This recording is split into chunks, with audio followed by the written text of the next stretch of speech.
I ended communication with my unfaithful wife after discovering she had called me a loser and had fun with a man I was well acquainted with. At 57, I was married to the woman who had been the love of my life for 26 years.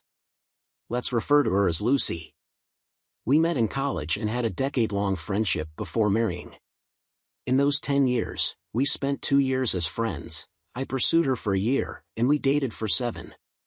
There were also years of long distance when our jobs took us to different cities. Despite the challenges of time and distance, our bond remained strong. Lucy was not only my wife and the mother of my children but also my closest friend since college. Her betrayal cut deeply because she understood me like no one else. A week ago, Lucy and I attended our college reunion, a major annual event for the graduating classes from 35 years prior, featuring performances and celebrity appearances. This year, it was our class's turn, and we were excited to reconnect and see how we had changed.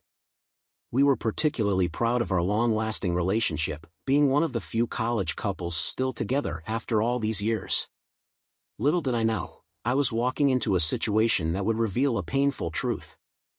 We were enjoying reconnecting with old friends until a man named Rick approached us. Rick had always been infatuated with Lucy, and everyone knew of his deep feelings for her. Lucy was a standout student, and like many attractive women, she had admirers, including Rick. He wasn't the type to simply flirt and move on. He was persistent, pursuing Lucy throughout college and beyond. Despite knowing she was with me, he didn't give up.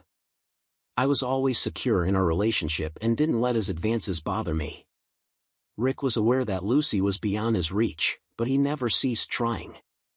When Rick learned that Lucy had married me, he texted me, claiming Lucy had made a mistake and hoping I'd care for her as much as he would have. Lucy and I found his message laughable and childish. We hadn't heard from him since until the reunion. When Rick approached us, we were surprised to find he was still fixated on Lucy after all these years. He greeted us with hugs, but Lucy opted for a handshake because his intense stare made her uneasy. He sat across from her, watching her with an unsettling gaze. I asked if he had brought his family, to which he replied he was single, having been briefly married in his 40s but now divorced. I offered my sympathy, saying, "I'm sorry to hear that," and he responded with a dramatic, "Well, yes, you should be sorry.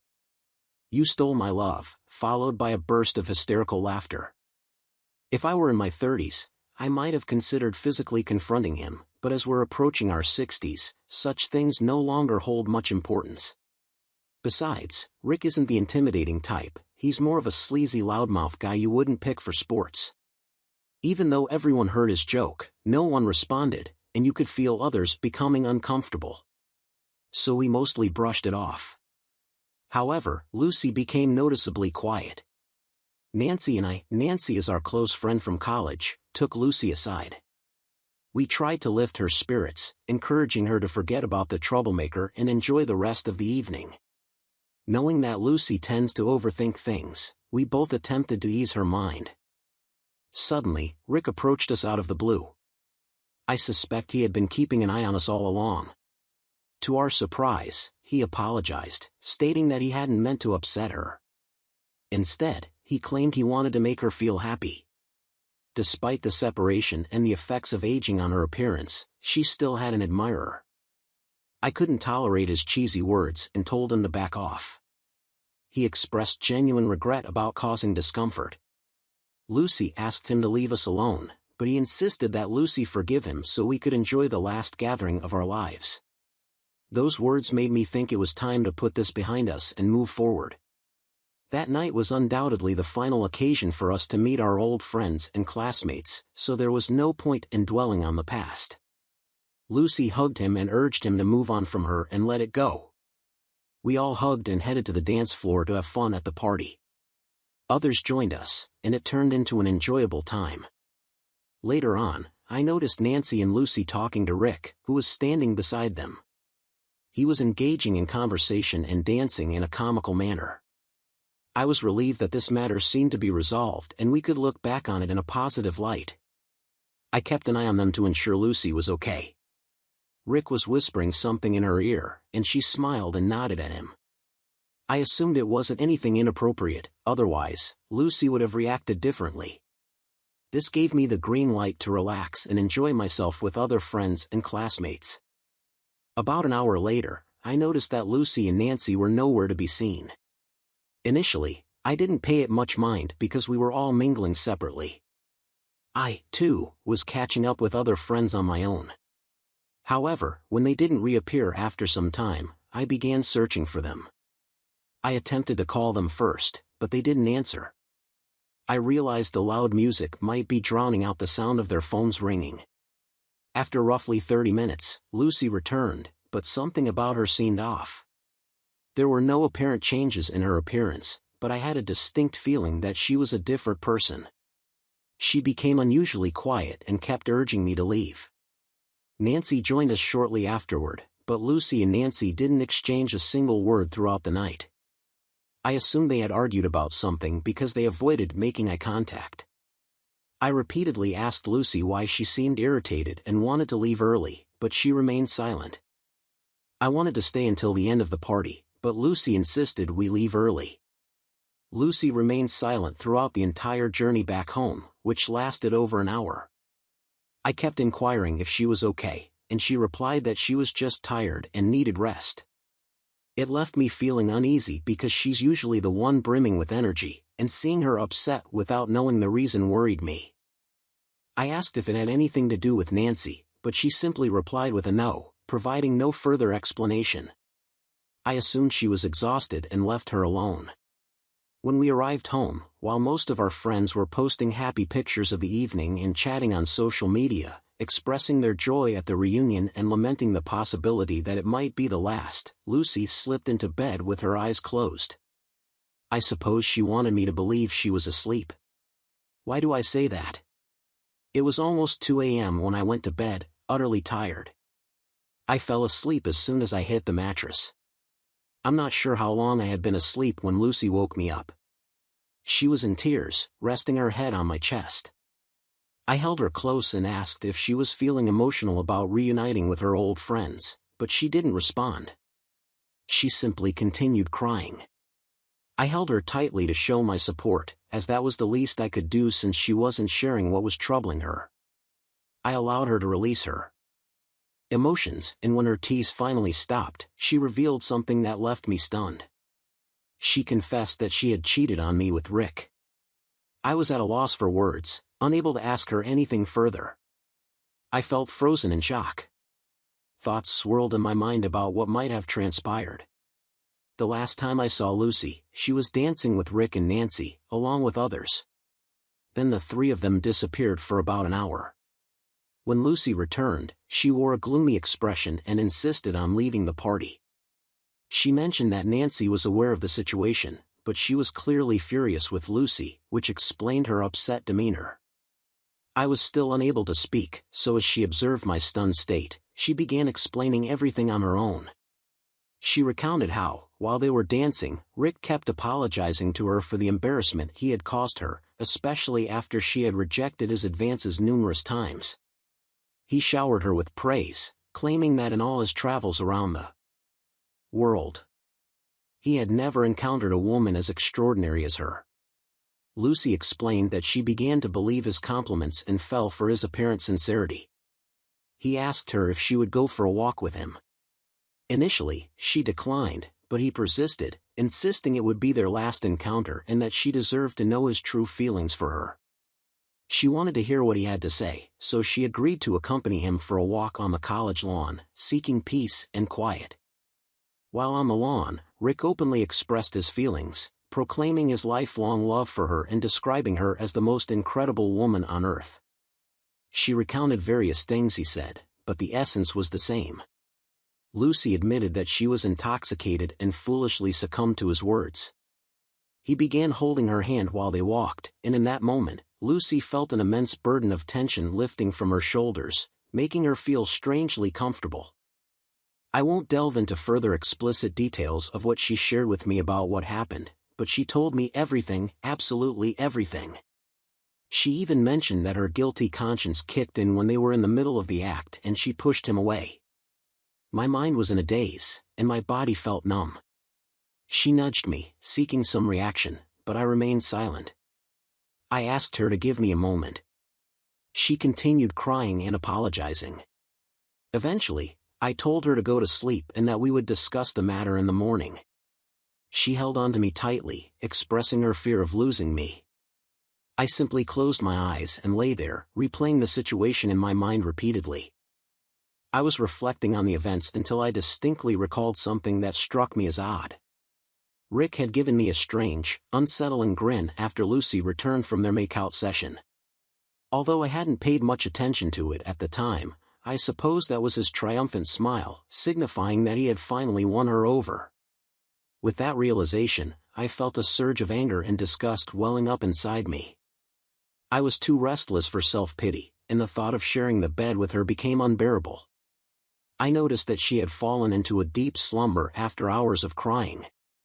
Quietly, I slipped out of bed, gathered my laptop, wallet, and other essentials into a backpack, and left our home. I love that woman. We had been married for 26 years, and I couldn't fathom a life without her. We had a family and children, but I couldn't stay. I knew her well, and if I had stayed until morning, she would have likely persuaded me against separation. So, I checked into a hotel and blocked her number along with all her social media accounts. It was already sunrise by the time I managed to fall asleep. Around 8 o'clock or 9 a.m., my phone started ringing incessantly with calls from my children.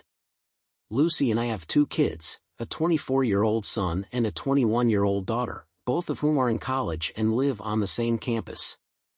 After reading numerous stories, I realize I made a hasty decision to ghost Lucy that very night. I should have planned more carefully for my next steps to maintain control of the situation. I've come across stories where people pretended to act normally with their cheating partner while secretly plotting revenge and eventually exposing the affair. However, in my case, I couldn't have acted normally with Lucy after what she had done. She was not only my spouse but also my closest friend, my better half in every sense. Even if I had attempted to deceive her, she would have seen through it immediately, and I couldn't bear to pretend in front of her. The idea of Lucy cheating on me was the last thing I ever expected, so I had never devised a plan for how to handle such a situation. When my children called me, I had no strategy for what to say, but I needed to speak to one of them before they went to the police to report me missing.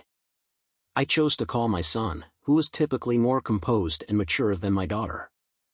I informed him that there was no gentle way to break the news other than to tell him that his mother had cheated on me the previous night with her former lover, admirer, stalker, or whatever you want to call him. I explained that I needed some time to process everything. He was taken aback to hear that his own mother had committed such an act. Additionally, he knew that we had a strong, loving family and had always maintained a great relationship. Now, she had shattered that image. My children, as well as our relatives and friends, had always admired our close-knit, resilient, and proud family unit. He couldn't fathom the idea that his mother could do such a thing and kept insisting that there must be some misunderstanding. He repeatedly asked for the details and wanted everything explained in chronological order. However, I knew that going over all the details would shatter his spirit before he even had a chance to start his life. I expressed my wish that it were just a joke, but Mom had confessed her infidelity to me. He's 24 and has already experienced heartbreak, but I understand that this situation is taking a toll on him in a different way. I asked him to promise not to disclose this to anyone until I did. I sent a text to my daughter explaining that I was stressed about work-related issues and would be out of town for some time, which put an end to the phone calls. So the situation was as follows. While my daughter believed I was away on business, both my son and Lucy knew that I had separated from her. Over the next few days, I spent time online searching for the best lawyers and seeking a solution to my problem. That's when I came across one of these online communities where many men had experienced a similar fate to mine. I read about how they had planned their revenge and taken action against their cheating partners, including their anger towards the affair partner. I understand their feelings. I truly do. But seeking revenge on Lucy is the last thing I would consider in life. Here's the revised version with corrected errors and punctuation. I still love her deeply, and I would be lying if I said I could destroy her life. I don't want to, but I also cannot be with her again. Reconciliation is not an option for me. I'm unsure how I'll navigate this situation or if I'll ever recover from it. I have numerous responsibilities to handle: my work, my children, my assets, and more. I've scheduled an appointment with a lawyer for tomorrow, and I'll see what advice they have to offer. I'll provide an update as soon as I make progress. Hey everyone, thank you for all the support. While reading your comments, I realized that I missed sharing some important information. Both Lucy and I were management consultants, but in our late 40s, we both left our full-time jobs. Lucy pursued her long-standing passion for writing, and I became a business consultant for startups. As a self-employed individual, I don't have a fixed workplace. One of you mentioned concerns about Lucy potentially showing up at my workplace, since I occasionally work from home or visit clients' offices. I consult for multiple clients simultaneously, so far Lucy hasn't been able to locate me. As I mentioned earlier, I'm approaching 60, and we've been planning our retirement for a long time.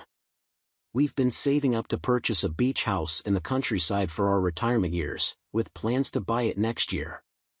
We've even identified some properties and have been in discussions with property owners. Fortunately, we haven't made the purchase yet, otherwise, it would have presented a different set of challenges. Lucy has been trying to contact me ever since I ghosted her. I met with the lawyer the day after my initial post, and he advised me to inform the children about the separation, given that they are adults. We also discussed the division of property, and I've decided to split it evenly between Lucy and myself. No, my retaliation wouldn't involve depriving Lucy of her wealth. She's entitled to half of our assets, and she's earned it. She's also entitled to the separation, which she too has earned. I understand her very well. She might be willing to relinquish her claim to the wealth to reconcile and keep our family together. While the divorce paperwork was being prepared, I met with my children. I asked my son to discreetly bring his sister to a restaurant without revealing that I would be there. He agreed. My daughter's reaction was intense. The moment she saw me, she bombarded me with questions. One of her questions was whether I was cheating on Mom, as she knew I had cut off contact with her. She was visibly upset, which pained me, but I had to remain strong for them and for what I was about to disclose. I calmed her down and reassured her that I wasn't involved with anyone else. Then, gradually, I disclosed the truth to them. Although my son was aware of it, he didn't know about my next steps. My daughter was devastated to learn that her mom had cheated on me. She had been living with Lucy for the past 15 days since. I'm least concerned about that. The divorce papers are supposed to be mailed today, and I'm still waiting for my daughter's call regarding Lucy's reaction. I'll provide an update once my divorce is finalized.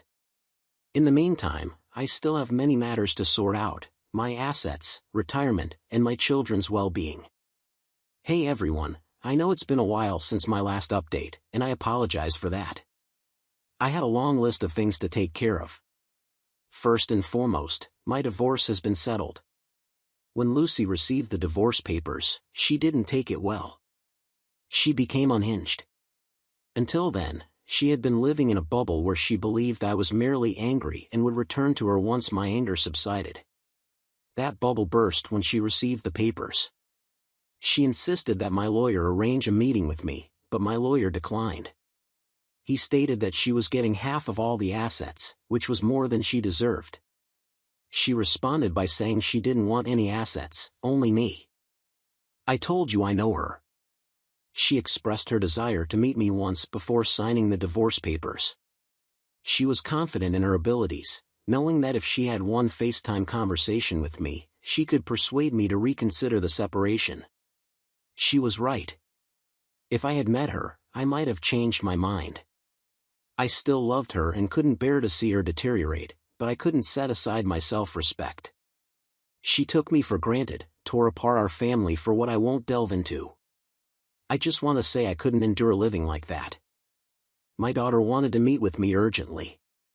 She informed me that her mom's condition had worsened to the point where she had to be hospitalized. Lucy had fallen into a deep depression and was refusing any medication or supplements for her well-being. She had been admitted to the hospital and placed on a liquid diet because she had stopped eating altogether. I understand that many of you might perceive me as heartless and self-centered at this juncture, questioning whether I ever truly loved Lucy due to my apparent indifference to her declining health. My response is simple: have you ever experienced betrayal? If not, you cannot fathom the pain I'm going through. To say that I loved and cherished my wife would be an understatement. I practically idolized her. I was her staunchest supporter and fan, and we've been together for almost 3 decades. She's the mother of my children. Rick was partially right. Finding a woman like Lucy is exceptionally challenging. She possesses intelligence, talent, empathy, and all the qualities one desires in a partner. Therefore, I made sure to treat her accordingly. But what did she do in return? She struck me at my most vulnerable point. I never imagined in my wildest dreams that she would betray me, let alone with Rick. A few days after Lucy received the divorce papers, Nancy reached out to me. She asked about my well-being and inquired about Lucy. I informed her that we were going through a separation. She didn't appear surprised and mentioned that she knew the reason. Later, she called me. During our conversation, Nancy asked how I had discovered the affair. I explained that Lucy had confessed to it. She expressed her regrets and revealed that she had tried to warn Lucy about Rick.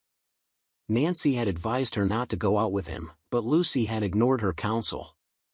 Nancy disclosed something that reinforced my confidence in my decision. Her account of the incident had a slight variation from what Lucy had told me. According to Nancy, she and Lucy were happily dancing when Rick joined them and began making advances toward Lucy. He whispered in her ear, which Lucy claimed was an apology from Rick.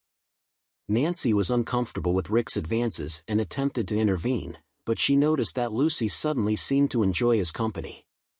When Rick proposed going for a walk, Lucy looked to Nancy for guidance. Nancy strongly opposed the idea, as everyone knew how unsettling Rick could be. However, after some time, Lucy excused herself and went for a walk with Rick. Nancy wasn't too bothered by this because Lucy had also expressed interest in going with him. Nancy was having a good time with other friends when she realized Lucy hadn't returned, concerned for her well-being. Lucy's safety was a concern when she went out to search for them. Can you believe where she found them? In the changing room of the college swimming pool. But where did Lucy claim they were? Out on the lawn. Nancy revealed that she caught them in the act and that they only stopped when Lucy spotted Nancy approaching them. So, it wasn't Lucy's guilty conscience that halted things, it was Nancy who interrupted them. Up until this point, I still held some pride in Lucy for owning up to her mistakes and confessing them to me promptly. It gave me a sense of closure despite her devastating betrayal. I believed her story that she got carried away because of alcohol and that her conscience stopped her. However, it became clear that Lucy didn't cheat because she was drunk, she did it because she wanted to. The college swimming pool was at least a 15-minute walk from where we were, and the changing rooms were deep inside the facility. You don't just end up there accidentally, it was a deliberate choice on her part. After sharing her side of the story, Nancy asked if I could see myself giving Lucy another chance to rebuild our relationship. Since Lucy had confessed and been completely honest about her mistakes, Nancy didn't know that Lucy's version of the confession was different, and I didn't clarify or respond to her question. Despite Lucy's miserable condition, she had lied to me, and that's when I lost all respect for her. Meanwhile, my children informed me that Lucy's condition was deteriorating and she was on the brink of self-harm. Upon hearing this, I called Nancy and explained our previous conversation, where I had been told a different story by Lucy. I asked Nancy to visit Lucy and have an open conversation with her. Lucy had been keeping her secret locked up, causing her immense suffering. I also instructed Nancy to inform Lucy that I was now aware of the actual truth of that night and had no intention of forgiving her or taking her back. It was in Lucy's best interest to prioritize her health because I knew she was intentionally harming herself in hopes of reconciliation. After all, I know her, don't I? Nancy paid Lucy a visit and provided me with an update. While Lucy has not fully recovered from her weakness and depression, my daughter mentioned that she is doing considerably better. Additionally, Lucy has gone ahead and signed the divorce papers, which was a significant relief for me. My plan is to wrap up my pending work and embark on a solo journey. I've decided to abandon my previous idea of settling down in one place because that would drive me insane. I acknowledge that I haven't handled the situation as perfectly as some folks in this community who faced similar circumstances, but I've done the best I could. Let's wait and see what the future holds. I'll keep all of you updated. Hello everyone, I hope you're all doing well. It's been a year since my last update. I wish I could say time has flown by, but it hasn't felt that way for me. I spent a few months in a motel and later rented a condo for a few more months until my divorce was finalized. As for my work, I gradually transitioned to clients with whom I could work remotely 100%. Regarding the money that Lucy and I had saved for our retirement home, she received 50% of it, and I distributed the remaining 50%, which was my share, evenly between my 2 adult children. I don't have a need for it, and they are responsible enough to put that money to good use. As for Lucy, she is still undergoing therapy. Nancy maintains regular contact with Lucy and occasionally checks in on me. She shared something surprising about Lucy that I never expected. Keep in mind that this information comes from Nancy, who is still supportive of Lucy, so take it with a grain of salt. However, she has no reason to deceive me. Here's the revelation. Brace yourself. Despite my repeated claims that I know Lucy well, even after her infidelity, hearing this made me question whether I ever truly knew her. I always considered Lucy a strong woman with a resilient mind, but it seems that loneliness took a toll on her. Lucy began chatting with Rick, who reciprocated by expressing his love for her until he learned about our divorce. Strangely, as soon as he found out, he started acting strangely and essentially ghosted her. Lucy was heartbroken to discover that Rick stopped communicating with her after she informed him about the divorce. She reminded him of his claims of love and desire to be with her. Despite everything, it turned out that he was merely flirting with Lucy for a casual physical relationship, which she got. He stated that he couldn't commit to a marriage or any emotional relationship with Lucy because she is such a strong-willed woman. For those who know Lucy, it's nearly unbelievable that she pleaded with Rick for a relationship. She couldn't have stooped lower because everyone knew Rick to be unsavory.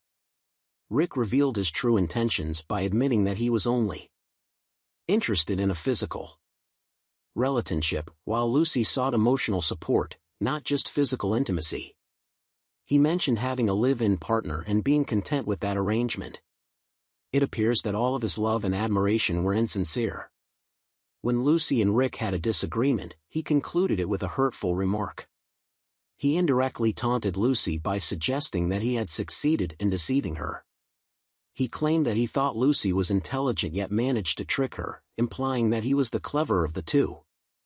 This caused her to sink deeper into depression as she had lost everything by falling for his deceitful lies.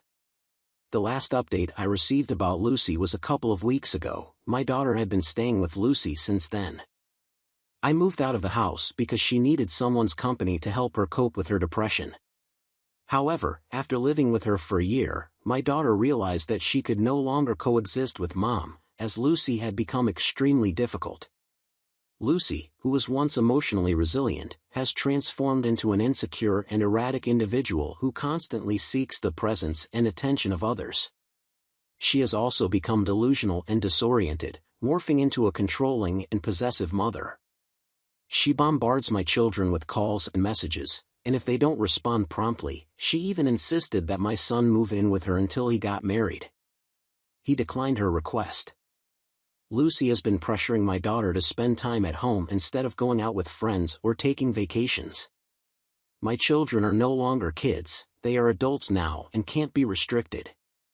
Whenever my daughter tried to address Lucy's intrusive behavior, Lucy would break down and express her fear of losing them, especially after losing me. My children reassured her that they had no intention of abandoning her and were doing their best to help her cope with her depression. However, they warned her that if she continued to be so controlling, they might have to reconsider. This led to heated arguments, with the children accusing her of not supporting them during her most challenging times. This behavior is unfamiliar to me, and my children are equally perplexed by it. Ultimately, they had to confront her, explaining that it was her actions that had disrupted our once happy and loving family. What was once a harmonious and safe family environment is now fractured and distorted. It was difficult for her to accept that her own children held her responsible for everything. My daughter moved out of the house 2 weeks ago. She informed me that she had tried her best to assist Lucy, but she couldn't put her life on hold to care for her. I believe my daughter's decision was reasonable. She needs to move forward with her life, and Lucy needs to regain control of her own life. While some might take satisfaction in seeing their ex-wife in misery, I couldn't find happiness in this situation. I felt genuinely sorry for her condition. Her poor choices have condemned her to a lifetime of suffering. I hope she can rediscover her former self, a confident, strong woman who doesn't need to rely on people like Rick for emotional support. As for my own journey, I've spent the past year living in 4 different countries, exploring local cultures, savoring diverse cuisines, and immersing myself in entirely new lifestyles. It has been a great experience. Initially, I was disappointed that my retirement plans had to take a different path. I had always envisioned spending my golden years in peaceful harmony with Lucy. However, now I find satisfaction in having embraced various cultures and lifestyles. I've had the privilege of meeting incredible people in different corners of the world. To clarify, I haven't entered into any new relationships nor am I actively seeking one at the moment. I'll remain open to whatever the future has in store for me and will keep you updated if anything significant unfolds. Hello, everyone. I apologize for not providing updates over the past few years. The truth is, not much noteworthy has occurred in the last 2.5 years, except for my extensive travels to more than a dozen countries and my renewed passion for painting. Initially, I started this thread to share my story about my cheating wife, and there didn't seem to be a point in updating it with my travel experiences. So, I refrained from doing so. However, there has been an event that prompted me to write this update. Last month, after 4 years, I had the opportunity to meet Lucy again. This reunion was due to my son's upcoming wedding. Yes, my son has found the love of his life and decided to tie the knot. He called me 2 months prior to the wedding and expressed his desire for Lucy and me to meet the girl's parents. Initially, I was hesitant and suggested that I could meet them directly at the wedding. However, I realized that it wasn't about me, it was about fulfilling my responsibilities as a father. The girl's parents graciously hosted a dinner for us a week before the wedding. Although I hadn't confirmed my attendance, I decided to join at the last moment. It was somewhat challenging to see Lucy in this context, as I would have preferred to have one of us attend. Nevertheless, I understood that I needed to be there for my son. Upon my arrival, Lucy seemed surprised. She appeared different, and her eyes conveyed that she had undergone some changes. She greeted me with a polite smile, but I could sense that she was feeling tense. Throughout the years, she had always maintained her long, thick hair, even as we grew older, but it seemed she had aged more than expected during those 4 years. Interestingly, they seated us next to each other at the table, making me suspect that our son hadn't informed them that this would be our first encounter in years. It's worth noting that this situation posed no issue in front of others. She remained silent, but as soon as we had a chance to talk privately, she commented that I appeared healthier and happier. I acknowledged it, attributing it to cutting off all the toxicity from my life. This caught her off guard momentarily, and she glanced around to ensure no one overheard us. She inquired if I was in a relationship, but I evaded the question, stating that my relationship status shouldn't concern her. During our conversation, I barely made eye contact with her, focusing my attention on everyone else primarily. After the dinner, when it was time to leave, I bid everyone good night with hugs, but I simply nodded my farewell to Lucy, telling her to take care. I suppose she didn't anticipate that, as she also stood up when I was saying my goodbyes to everyone. It happened quickly, so I don't think it was too awkward for the others. Surprisingly, my interaction with Lucy was quite uneventful. She seemed either intimidated by me or too anxious to engage in more open conversation. Whether she was overthinking or not, I didn't dwell on it much. After leaving the gathering and stepping outside, my son accompanied me and offered for me to spend the next few days with him, but I declined, assuring him I would call. I then drove to my hotel. By the way, I don't have a permanent residence, I'm mostly out of town, and when I'm in town, I stay in a motel. Transitioning into a nomadic lifestyle after being a family man for 26 years was challenging, but I've grown accustomed to this adventurous life and I'm thoroughly enjoying it. Aside from my family situation, I have another update. I now have a companion. Yes, during my visit to Tokyo 2 years ago, I met Ashleen, who is 52 years old. She had recently come out of an abusive relationship and was savoring her first solo trip. We connected while hiking up a mountain. We became friends because neither of us was seeking a romantic relationship at the time. After our time in Tokyo, I was about to head to South Korea while she was heading to Thailand. We stayed in touch for the next 6 months and eventually decided to plan our trips together. For the past year and a half, we have been traveling together to over 8 countries. We became travel companions and didn't rush into anything physical or emotional during the initial 2 months of our travels. We were clear from the start that we didn't want to get married. For now, we want to relish the experience of traveling and exploring different places. My children were aware of Ashleen, but they chose not to disclose this to Lucy, fearing it might trigger her depression again. After arriving at the hotel, I called my son to explain why I declined his invitation to stay with him. I informed him that Ashleen had accompanied me to town and I couldn't leave her alone. I expressed my desire for Ashleen to attend the wedding. He was excited but also apprehensive about Lucy's reaction. I emphasized that Ashleen should be at the wedding because she's my partner and should meet her family.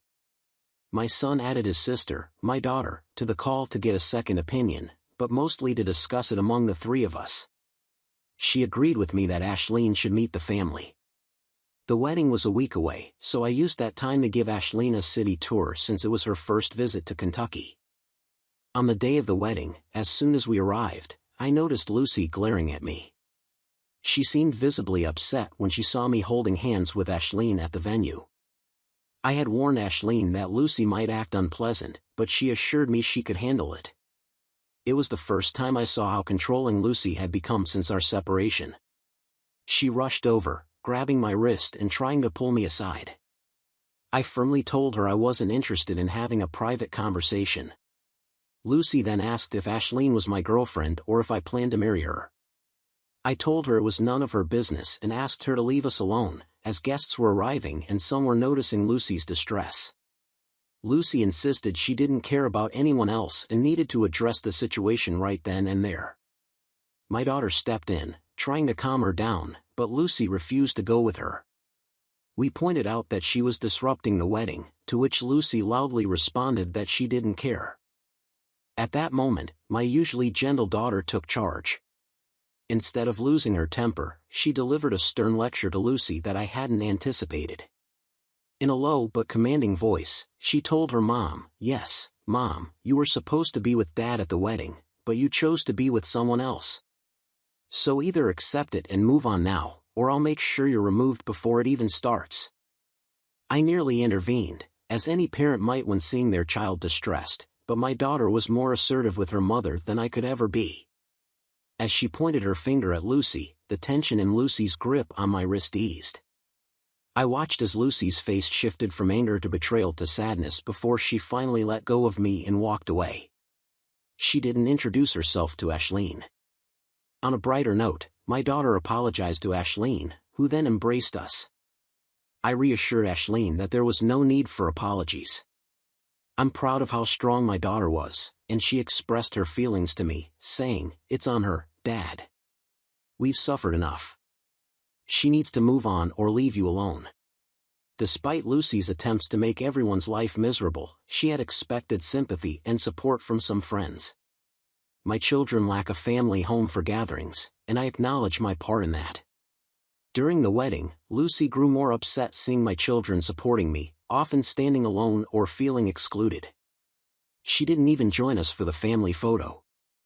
A few days ago, Nancy called me, mentioning that Lucy felt her ego was bruised seeing me move on while she remained single. I told Nancy that my children and I are done with Lucy's drama and that she can do as she pleases.